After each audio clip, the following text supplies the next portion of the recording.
You can easily also generate out Pluck effect inside of Audacity. So to do that, you need to first of all go around into generate, and over here you can see Pluck is an option.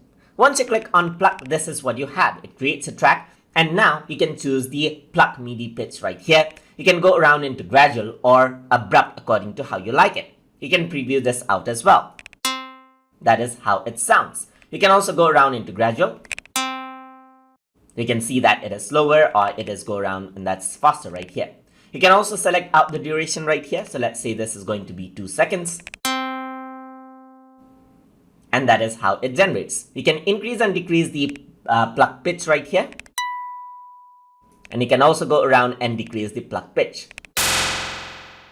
Get the one you want. So go around onto the Pluck pitch right here, press OK, and that is how it's generated.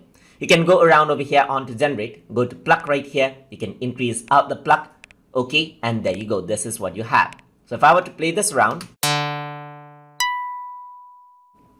that is how it is generated.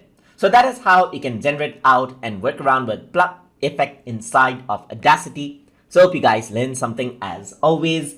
And as always, please like, comment, share, and subscribe.